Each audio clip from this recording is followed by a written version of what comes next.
Bonjour à toutes et à tous, fidèles auditeurs et lecteurs du site de Corbeau News Centrafrique, le CNC. Aujourd'hui, on ne va pas se cacher, la colère gronde et l'indignation est notre moteur. Le ton est donné.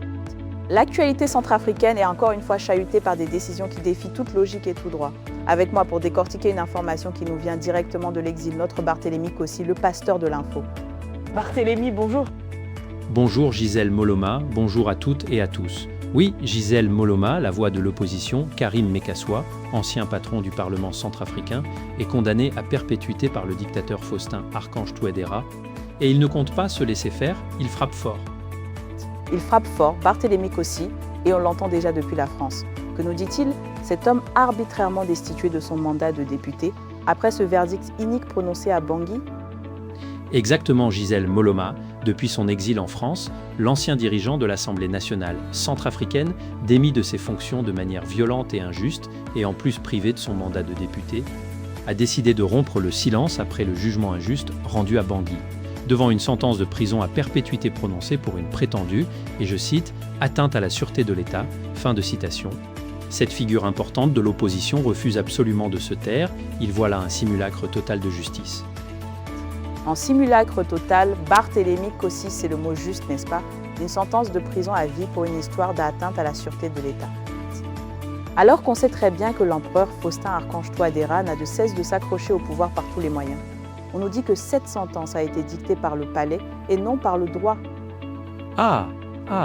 Exactement, Gisèle Moloma. C'est là toute l'absurdité de la situation. Le verdict est tombé comme un coup près, mais un coup près qu'on voyait venir de loin. Mais pour ce leader politique en exil, ce jugement, comme il le dit lui-même, n'a de juridique que le nom. Interrogé sur cette condamnation à la prison à vie, Karim Mekassoua oppose, et je cite, « un mépris cinglant à l'appareil judiciaire de Bangui ». Il poursuit en disant, je cite, « en principe, je n'avais pas à commenter une décision de justice s'il y avait de justice. Ce qui s'est passé le 17 janvier dernier est une parodie de justice. » Fin de citation. Une parodie de justice, Barthélémy Kossi, c'est fort de café. En clair, les juges auraient obéi aux ordres de l'empereur Faustin Archange Touadéra. Ce n'est pas la justice qui parle, c'est le dictateur qui commande. C'est exactement ça, Gisèle Moloma, pour l'ancien dirigeant du Parlement. Les magistrats n'ont fait qu'entériner une sentence qui était déjà rédigée d'avance sous les dorures du pouvoir exécutif. Loin d'être un acte indépendant, cette condamnation s'inscrit en réalité comme, et je cite, une décision politique, un règlement de compte politique du dictateur Faustin Archange Touadéra contre un centrafricain qui ne partage pas ses vues politiques. Voilà ce qui s'est passé. Fin de citation. Et en refusant d'accorder à l'empereur son costume républicain pour dénoncer les dérives d'un véritable empereur dictateur, Mekassoua met à nu un système qui n'agit plus pour le droit, mais uniquement pour la survie d'un clan. Pour la survie d'un clan, c'est limpide. Et d'ailleurs, Barthélémy Kossi, on nous parle de juges qui sont aux ordres du patron de Bangui. Comment cette parodie de justice s'est-elle manifestée concrètement? C'est une excellente question, Gisèle Moloma. La mécanique de cette parodie de justice s'est déployée au mépris des règles de procédure les plus élémentaires. Les avocats de la défense avaient pourtant multiplié les recours légaux pour tenter de stopper cette machination du dictateur. 2 pourvois en cassation avaient été formellement déposés par le bâtonnier, le premier contre l'ordonnance du juge d'instruction et le second contre une ordonnance datée du 2 janvier.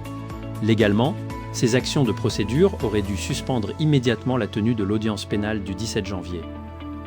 Aurait dû Barthélémy Kossi. Mais à Bangui, on sait très bien que la loi ne pèse rien devant l'autocratie de l'empereur Faustin. Vous l'avez dit, Gisèle Moloma. À Bangui, la loi s'efface devant l'autocratie. Karim Mekassoua fustige la capitulation du tribunal et je cite, « le juge obéissant aux ordres a obtempéré, pas à la justice, mais aux ordres de ses patrons du pouvoir en place. » Fin de citation. Cette violation délibérée des textes démontre le degré d'inféodation totale d'une justice monopolisée. Ce ne sont plus les textes de la République qui dictent le calendrier et le fond des verdicts, mais les injonctions directes de l'empereur Faustin Archange Touadéra, décidé à éliminer juridiquement toute alternative politique. Éliminer juridiquement toute alternative politique. C'est ça la vraie intention du dictateur Faustin Archange Touadéra. Mais l'exil Barthélémy Kossi peut-il être un rempart et la résistance un devoir pour des hommes comme Karim Mekassoua? Absolument, Gisèle Moloma, obligé de quitter le territoire national en août 2021 suite à sa destitution violente et injuste, Karim Mekassoua justifie implicitement son choix de ne pas s'être livré à ce tribunal d'inquisiteurs. Resté à Bangui, devant un régime qui instrumentalise la Cour constitutionnelle, emprisonne arbitrairement les parlementaires, à l'instar du député Dominique Yandokar, ou menace directement les figures d'opposition comme Ziguélé et Dologuélé, aurait équivalu à accepter le martyre sans pouvoir faire entendre la vérité du peuple. Le martyre sans pouvoir faire entendre la vérité du peuple. Et depuis Paris, on le sent bien, le refus de la résignation est en marche. Oui, Gisèle Moloma, le mouvement s'organise. Autour du communiqué historique du 25 septembre 2023, d'anciens premiers ministres, des universitaires et des forces vives de la société civile refusent catégoriquement de reconnaître la légitimité des institutions actuelles et le viol constitutionnel du 23 août 2023, devant une gouvernance assise exclusivement sur la force, la corruption de la jeunesse et le déploiement des mercenaires russes de Wagner, la condamnation à perpétuité de Karim Mekassoua, n'est pas une fin en soi, mais le point de départ d'une lutte pacifique déterminée.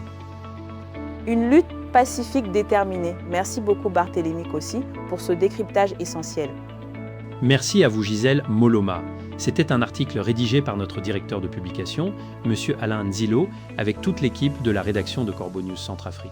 Pour nous contacter, n'hésitez pas à utiliser WhatsApp au +236 70 16 44 65. Et bien sûr, suivez-nous sur notre chaîne YouTube Corbeau News TV. Merci de votre écoute et à très bientôt sur les ondes du CNC.